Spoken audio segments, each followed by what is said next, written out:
thought they had banished us forever. But now, finally, we have returned.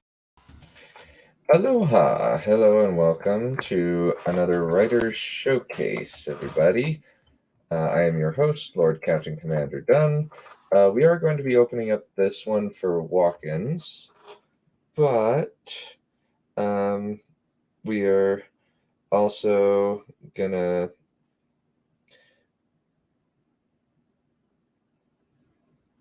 make sure that we have ample time. It might be just a short one with just me and Carl, but we shall see. Anyway, let's bring in Carl Sailor.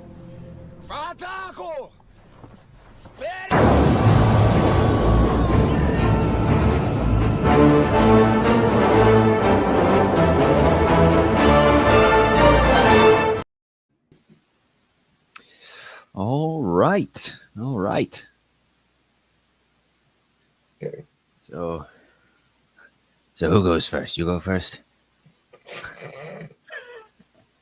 I'm not sure what I talk to here.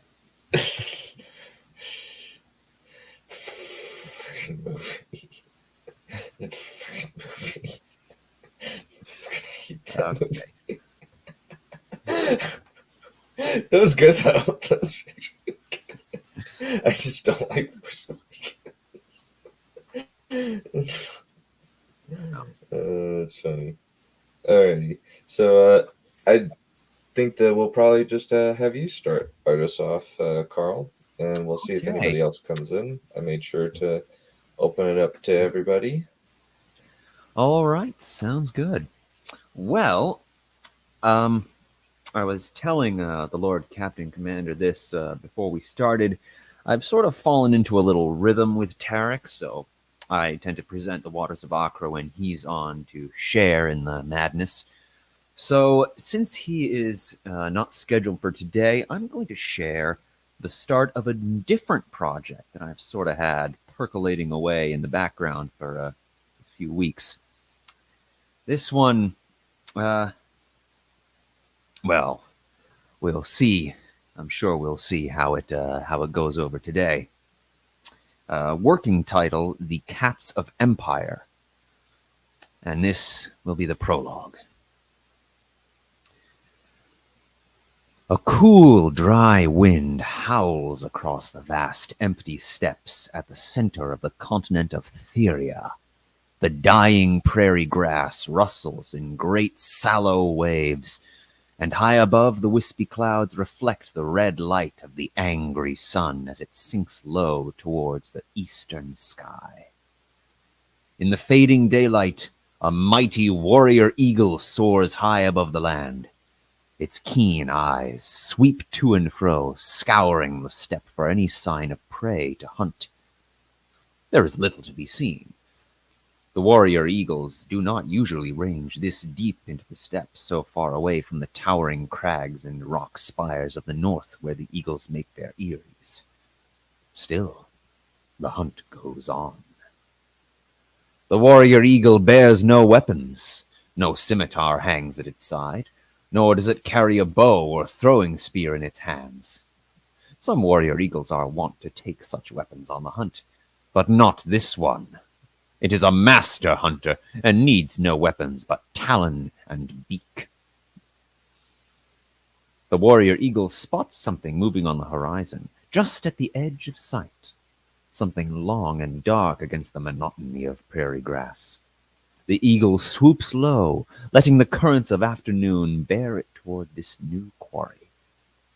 As the eagle draws near, its eyes begin to discern more details. It is a great procession of beast folk, cats judging by the shape of their ears, traveling in single file along a well-worn path through the endless grassland. A small group of pack beasts and their handlers lead the procession, with another group bringing up the rear. Yet it is the middle of this procession that draws the warrior eagle's notice. A long chain of catfolk bound at the neck and wrists in heavy chains. They trudge wearily along the path, driven on by overseers with whips and scourges marching along at their side. It is a caravan. A slave caravan. The warrior eagle is disgusted at the sight. What a fallen race these catfolk must be to enslave their own people. Is there any other race of beast folk in all of Theria so wanton and wicked as to practice this barbarity? Not the eagles, surely. The mighty warriors of the northern winds fight for glory and honor, not hostages and thralls. And even the most cowardly among eagles would sooner perish in battle than allow themselves to be shackled, scourged, and traded like trinkets. Still, prey is prey, and meat is meat. As the caravan follows the path into a small, narrow canyon, the eagle considers the best way to stage its raid. It is a trivial exercise for an experienced warrior. A quick swooping strike at the pack beasts at both the front and the rear to stop the procession in its tracks. Then a leisurely chase through the canyon to pick away the overseers and beast handlers. The long chain of slaves shall be left to the last. The eagle shall take their meat, to be sure, but there is little honor or glory to be found in hunting an enemy that cannot flee or fight back.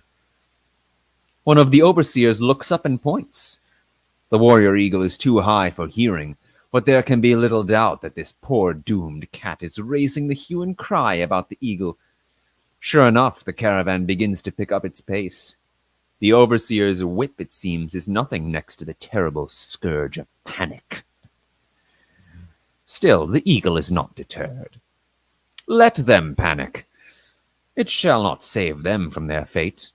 And it will sweeten the hunt, for there are few better ways to season fresh meat than with the savory spice of fear. The caravan rounds one final bend in the canyon, and the exit comes into sight. A quick sprint straight ahead, and the walls shall pull aside to reveal the open grassland once again.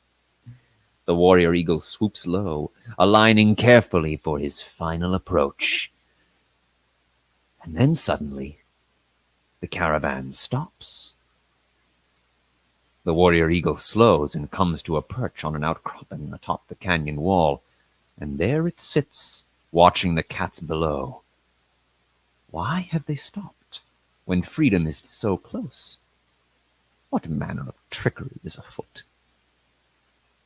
The slaves, overseers, and beast drivers are calm on the surface, but quick glances up at the warrior eagle and hushed conversations betray their lingering terror.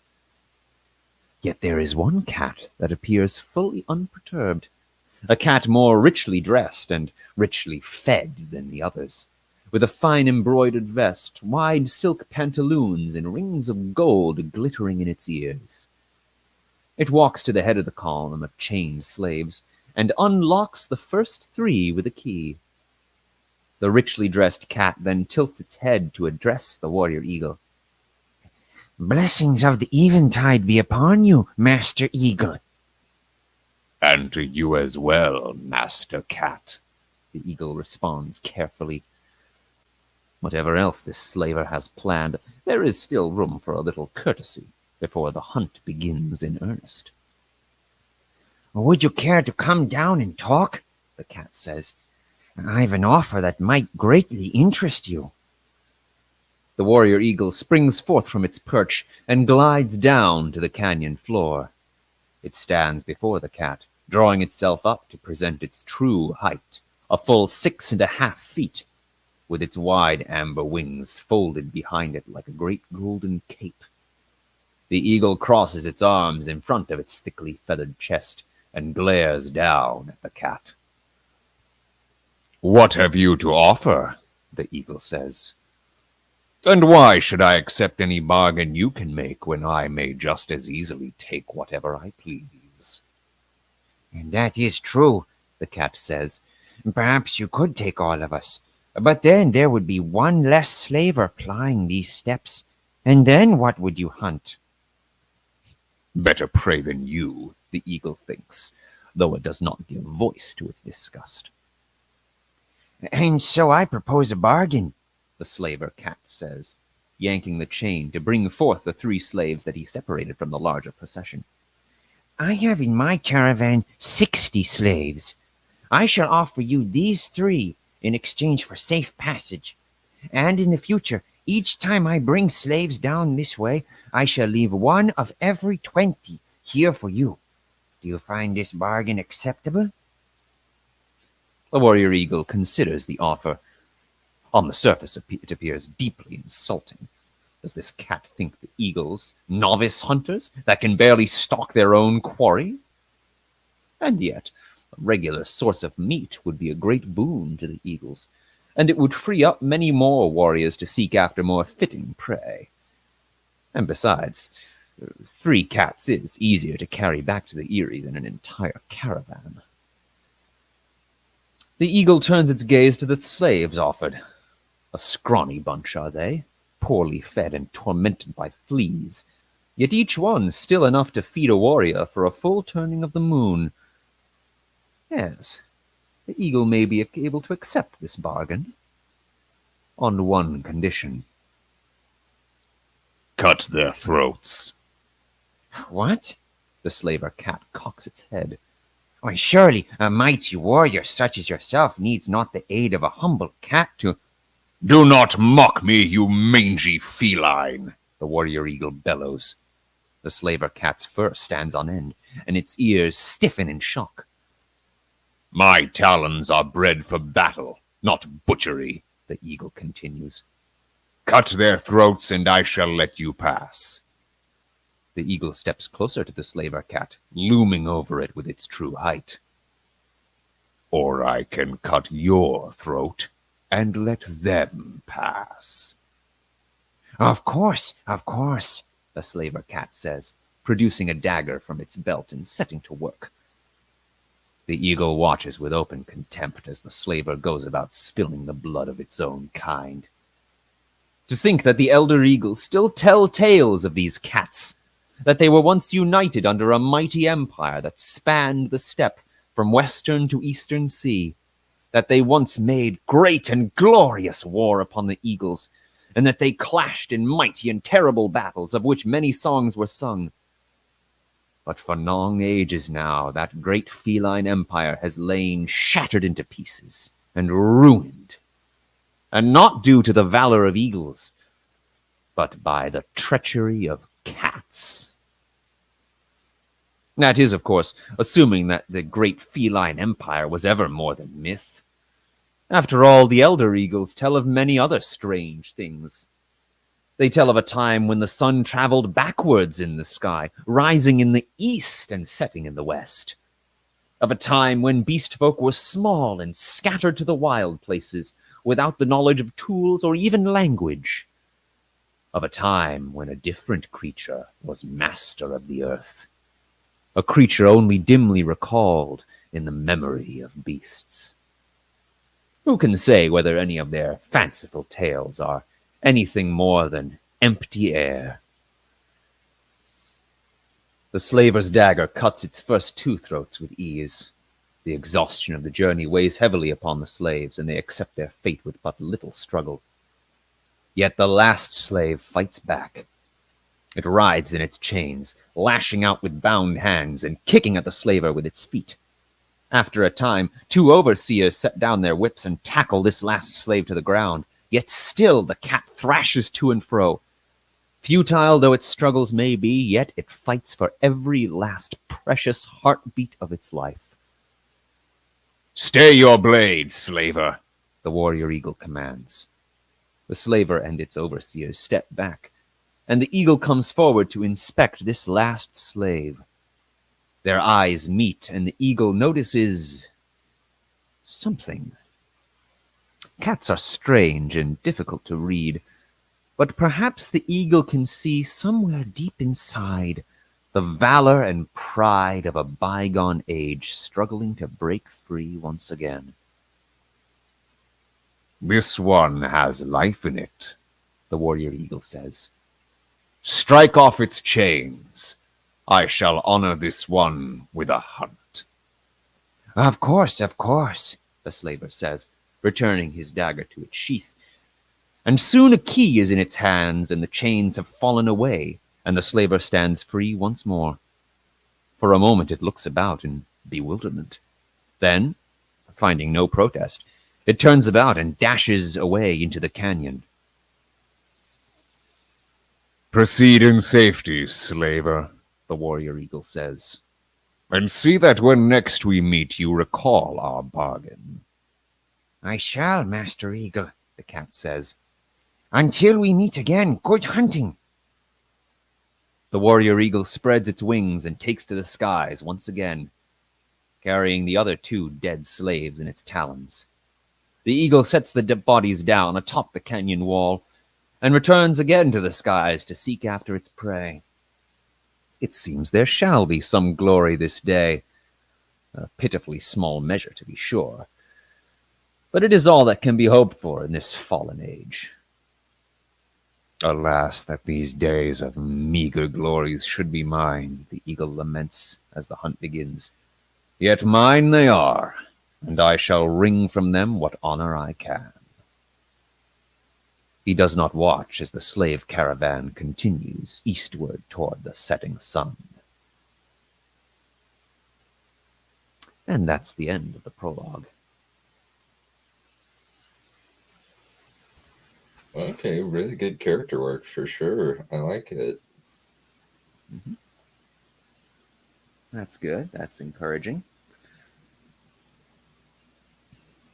We get a good idea of the world and the people. Definitely kind of an anthropomorphic feel to it. Got a feeling of a world that is low technology, I guess you could say. Mm-hmm.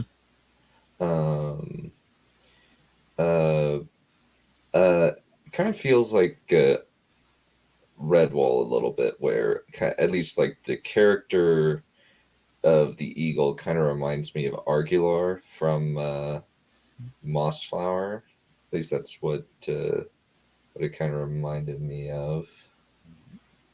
Interesting. Yeah.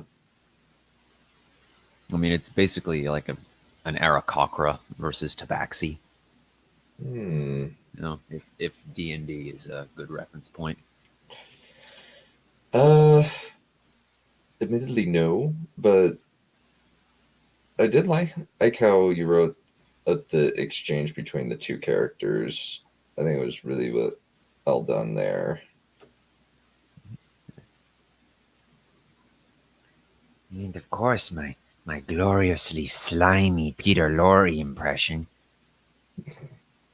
Indeed, Peter Lorre is the Peter Lorre impression is quite good. I'll admit. Yeah. Well, that's nice. It's always. This is still just the prologue. We haven't officially met the main character. She's sort of in the background of this procession. But is she the slave? she's one of the slaves. Okay. She's not the one that escaped, though. That one is kind of doomed. Oh dear. Yeah.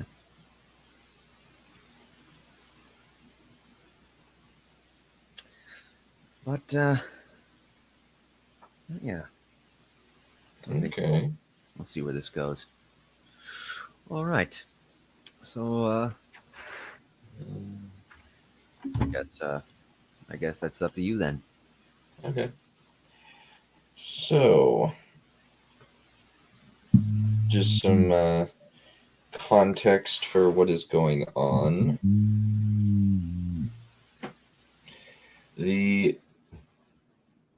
So in the last 2 chapters, we've had this a seemingly war brewing with the or a war between the Kingdom of Braith and the island of Olentius, where the island people from the island of Olentius have come to try and attack Braith.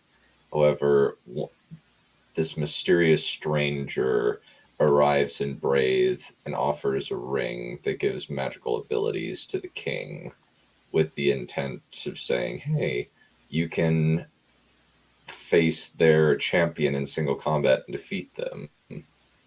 Turns out that this other person has one of these same rings, and the stranger Malachor has been played Kamul, the king of the warlord of Braith, and now he is his servant.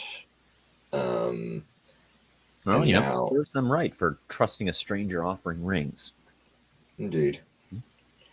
And then Kamul manages to get one of his friends one of these rings because she had her back broken when she got tossed down a mine shaft by her dad, because she was able to control the minds of animals.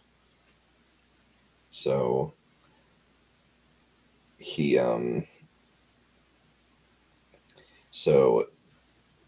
due to the fact that she is already something special, he gives the ring to them, and they depart for a place, the city of Mordrith, which is the headquarters of Malachor on the mainland. And this is them. This is after now they're heading to Olentius, the island. All right. Chapter 3, The Champion. Farah carefully examined how Kamul interacted with Amora before the woman left with Morgamir. She did find him very impressive, but if another had claimed, she wouldn't poach. As she watched, Farah's concerns quickly abated. He's like a big brother, looking after a very frail younger sister. She thought as Kamul gave a warm familial hug, not hanging on too long like they might if they were courting or married. Well, that is reassuring, she thought as she watched her father, Pharazon, High King of Olentius, step into the Umbriel, or Shadow World, and fly toward one of the Aesir shadows in the form of a roiling line of shadow swirling around him.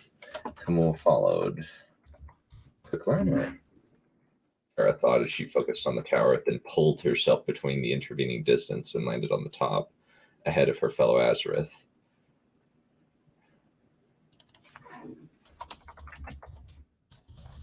Her father arrived next, his black-crowned helmet open-faced, but the interior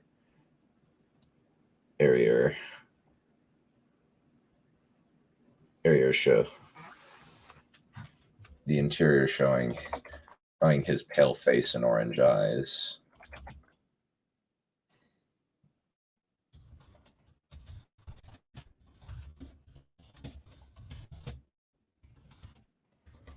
Close behind was Kamul, his ram's horn helmet contrasting with the overlapping scales of his brazen Aethan armor. Can anybody use that power? Kamul all nodded to Farah. Then he glanced toward the tower, eyes flicking to the Aesir, a group of large crystal protrusions at the top of a podium in the center of the open top floor. We all have specialities, Pharazon explained. Yours will be revealed as you exercise your powers.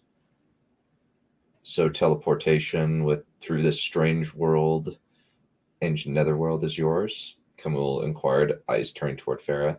That one is shared among us, but it takes a while to master. She raised her ring and tilted her head. Supposedly there are other abilities that we can learn with time, but only a few can be shared between ourselves. Like entering the world between this one and the physical world.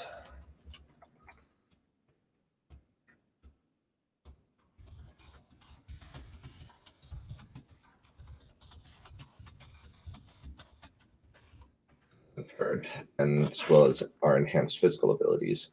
Indeed, Farazan nodded. You pick things up.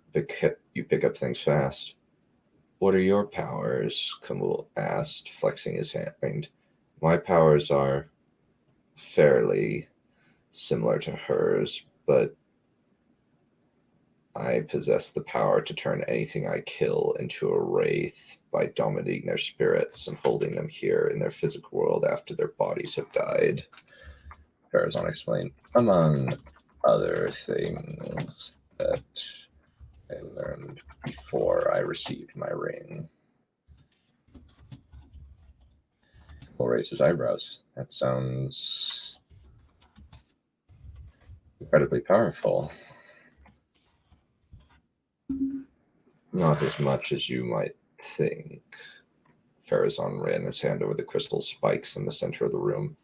They are extremely fragile creatures and will disintegrate if they are killed.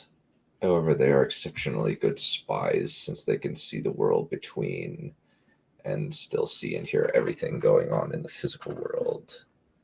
Kumul nodded. Now that he was talking about magic, it seemed as though the High King couldn't stop talking.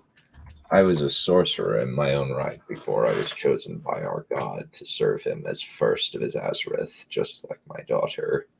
All of the powers I had in my previous life were transferred to what I am now. I'll teach you how to access the regular Azareth powers, but your unique abilities you'll have to find out through trial and error. We'll talk about theory for hours if you let him, Farah remarked, pointing to the crystal, but we have to move to Olentius quickly. She is right, Farazan chuckled and extended his hand. When you touch the crystal through your powers, he instructed, you will see several Azir towers, each one in a different area of the Empire. With any of them, you can instantaneously transport yourself to a different part of the Empire that has these towers. So how do I transport myself? Kamul asked, extending his hand in the same way that Farazan had. Focus your power on the crystals. Farazan's hand leaked shadowy tendrils of energy into the crystals. Once you do, start moving south and east until you reach the one in the island of Olentius. Kamul nodded, then his aura shifted and he vanished. Excellent work, Farazan remarked, then he vanished. I really like this man. Farah smiled, then pushed her power into the crystals. Immediately, her vision shifted and she moved it south, almost as if she stood in the air, looking down at the earth where small pools of shadow where the Azir were located.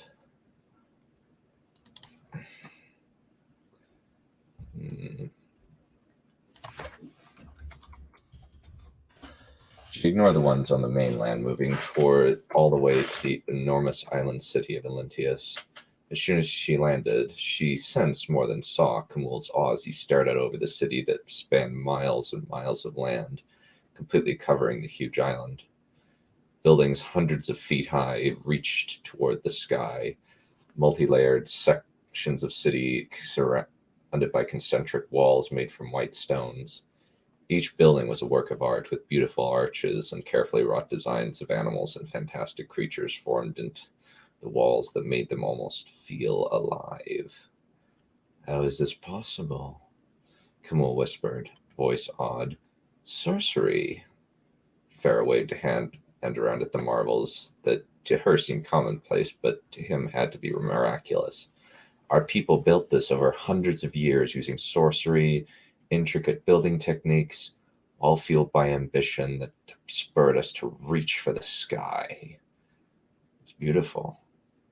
Kamul's helmeted head turned from side to side, eyes concealed, but clearly darting around, taking it all in. It is breathtaking indeed, she agreed, walking up beside him and brushing his hand ever so slightly. Tilting his head, he glanced to the side at her, then turned his gaze away. He's interested, she surmised, but it's just on the surface at this point. Maybe he can shift things to something a bit more substantive. We'll have to wait, though. Her father clearly noticed what she was doing, but he pretended not to have seen anything. There are smaller Aesir over the island that allow us to travel rapidly when the enemy attacks us. Camul glanced to the mace strapped to his side. When they do, we will be ready. Let me show you something, Farah offered. Something to make carrying that monster a bit more convenient.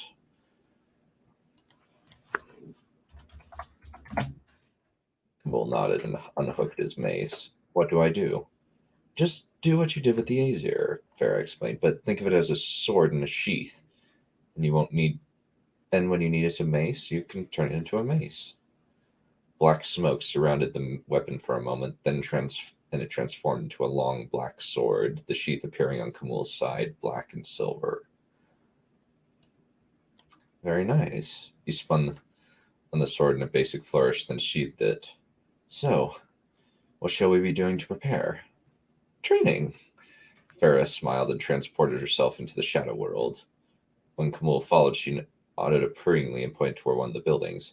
You need to use your will in this world as a way of using your powers. Show me. Camul's ring glowed bright red, clearly focusing his will on drawing from the object's power. Think of yourself as an arrow. Farah explained. You have to feel yourself flying through the air and slamming it into your target. Slowly, Camul nodded. Then he vanished and reappeared in the physical world on top of the building, black ropes and armor reflecting the sunlight. Nice. Farah followed and landed right next to her friend, then re-entered the shadow world. Next thing is learning how to pull something to you, she said, pointing toward a pot out on a ledge. What you have to do is similar to transporting yourself, but you have to use the mentality of similar to reeling a fish in. I've never been fishing before, Camul shook his head. Ah, Farah thought about how best to explain it. Think of you extending your hand across the intervening distance and pulling it to you on a long string. Ah. Camul flexed his hand, then raised it toward the pot, fingers open. The air warped as the pot flew through the air toward him and came to his hand. Nodding, he transported himself to where the pot had been and replaced it before returning to her. Now, try it without entering the shadow world, Farah said. Just shift your vision to the world without entering it. Camul nodded, then recreated the feats he had just done without entering the shadow world. Once he'd done it, the Braithen warlord raised his hand to his face and closed his fist. I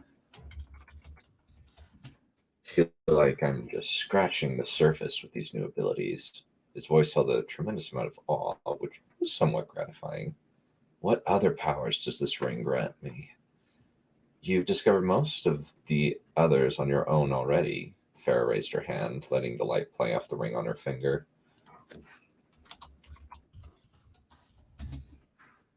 Enhanced durability, reflexes, strength, etc. Makes sense. Camul flexed his hand, then glanced around the city. So what now? Farah thought for a moment. Well, there's a few options. We could spar so you can get a feel for how it would work in a more high-pressure situation. But we'd have to do it in one of the more open parks to make sure that no one gets hurt by accident. Makes sense with all the shooting around. If either of us gets too close with someone, a random strike could kill them quite easily. Camul ran his hand along the spiked pommel of his sword. What kinds of enemies are we going to be fighting? Most of it will be creatures that are similar to humans, but they share more in common with fish than people, Farah explained, though sometimes they have larger monsters and more dangerous and inhuman abominations. Such as? Camul prompted. Well, Farah worked through the lengthy list of monsters she'd had to fight. Well, one was a massive open mouth with a purple slitted eye. It had 2 tentacles for arms and a writhing mass of the things instead of legs. Another was a purple monster with tentacles for legs and wings. Sounds like a charming pattern. Kamal said wryly. Yes, though there are giant crabs with arms the size of an ox, all manner of different fish-looking monsters. Fair glance at the ocean. It's funny, you know. I used to love going out onto the ocean with my father and big brother. We'd fish for anything and everything. Cast our nets out and bring in bushes of fish that we could give them to the poor. Perhaps we'd get a big one and we'd have a feast. Gamal dismissed his helmet and turned his attention toward the ocean. Orange eyes, contemplative. When did the change happen? A few years ago? 9 years ago? Farrah grimaced. We've had to strip the coast for wood to build larger, more formidable galleys, and breaking down our smaller fishing vessels for parts. Do they have any ships? Kamal clenched and unclenched his fist. Few that we know of. There might be more that they've built or stolen. Farrah put her hands on her hips and stared at the horizon. What do you think? I like it. Kamal closed his fist and gazed around the city. I'll hold this place for as long as possible. I trust you will. And that's the end.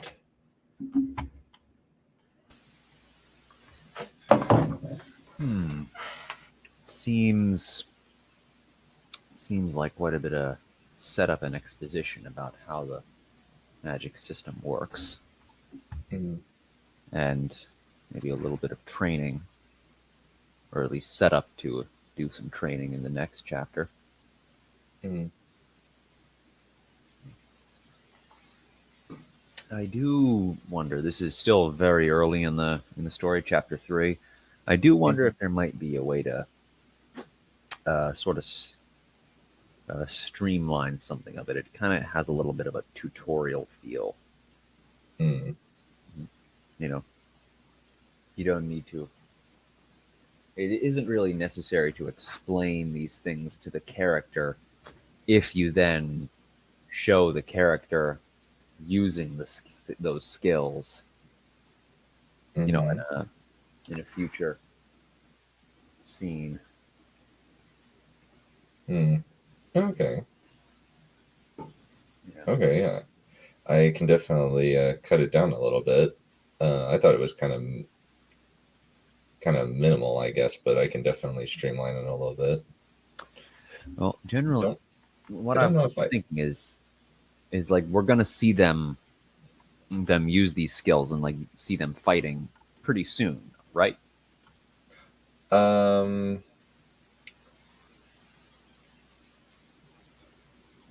I would say that the next few chapters are planning for the attack. I see. And really, I don't really show any more training. Really, this is kind of the only bit that they have time for. Mm-hmm. So. Yeah, it's difficult to criticize when you don't have the whole thing in front of you. But the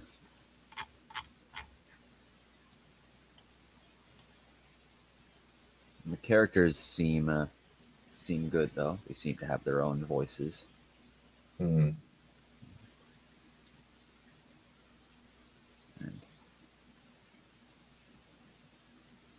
Yeah, I know that. I thought it would be kind of fun to make one of them kind of a magic, at least her dad, a little bit of a magic geek. Iku. Yeah.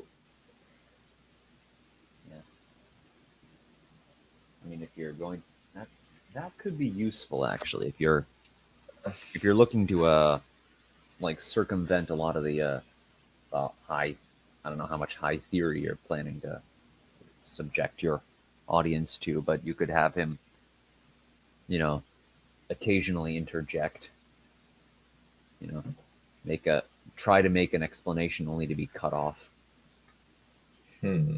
Okay. sort of trying to well, actually, the people. Hmm. Okay. That does make sense. Okay. I'll have to put that in because that sounds fun.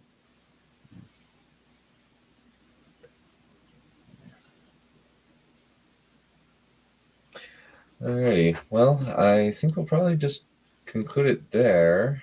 Um, um, Well, it was nice, Alright. I guess.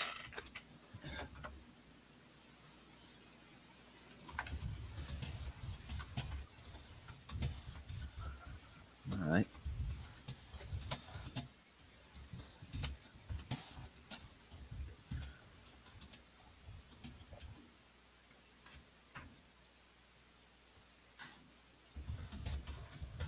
Alright. Well, let's call it good for today. Adios, friends. All right. See ya.